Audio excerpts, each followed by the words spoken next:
Hi, so oh, that's very loud. Hi, I'm Casey Rule. I just finished my 5th and final year at Lehigh. I'm, I'm going off into the real world. It's a little scary. I'm actually going to be working in Easton next year, working for a company that does math education software.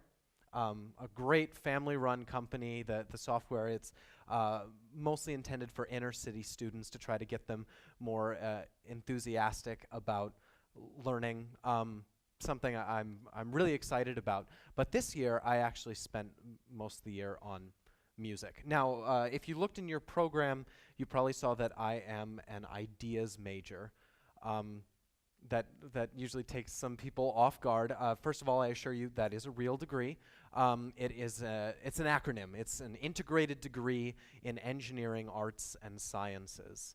And my favorite thing about it is that I get to go to job interviews, and or my job interviews, I got to say that I have a BS degree in ideas. And that's always a great icebreaker.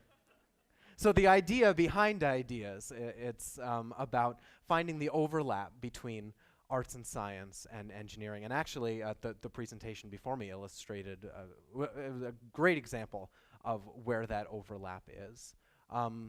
So my particular concentration was music composition and computer science. And whenever I tell people about that, the reaction is always, oh, what an unusual combination. But in my mind, it makes a lot of sense, and there's a lot of overlap. I think for a lot of people, the artsy and the engineer are two very distinct archetypes. But in my mind, they've always been very close. For me, it's always about trying to find that balance between convention and innovation. And in both fields, I think that the main driving force and the thing that makes me passionate about both these fields is the opportunity to exercise creativity. Now, one of the things I was asked to talk about today was the creative process as a musician. And I have to say, what creativity is something that I've thought a lot about because, you know, I'm a musician and that's what we do. We think about what creativity is. And I think it's a term that has been sort of disproportionately applied to the arts. However, in my mind, creativity, what that is, it's the drive to contribute to the overall human experience. And sometimes you do it through music, and sometimes you do it through programming, sometimes engineering, business, medicine, theology, education. But I think it's all the same drive. Everyone here, I think, is driven by that same creativity, and creativity is about finding what our contribution as 1 in 7 billion, what our contribution is going to be to the overall human experience. Now, this is actually a rather lofty introduction to what I have to admit is not a particularly lofty piece of music. I'm going to be performing a piece that is a setting from a collection of poems called Mother Goose for Grown-Ups.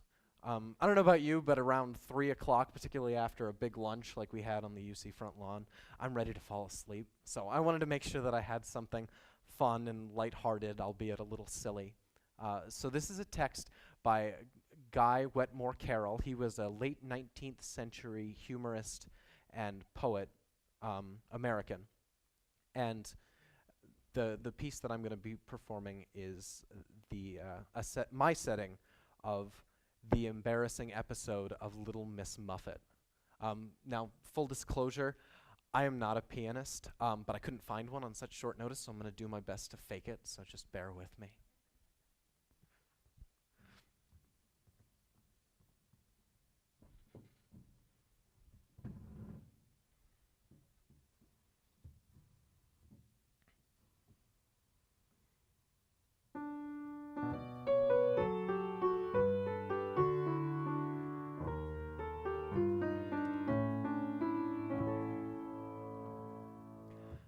Little Miss Muffet discovered a tuffet which never occurred to the rest of us. And as 'twas a June day and just about noonday, she wanted to eat like the best of us.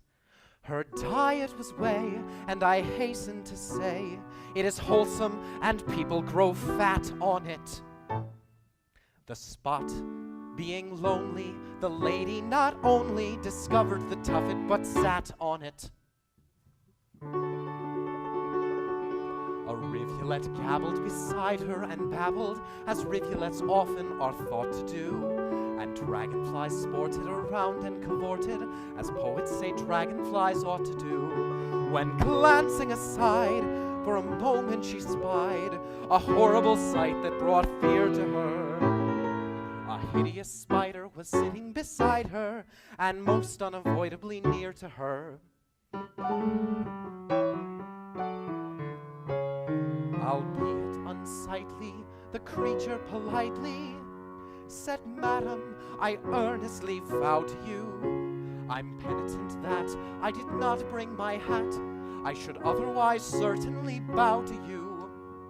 Though anxious to please, he was so ill at ease that he lost all his sense of propriety, and grew so inept that he clumsily stepped in her plate, which is barred in society.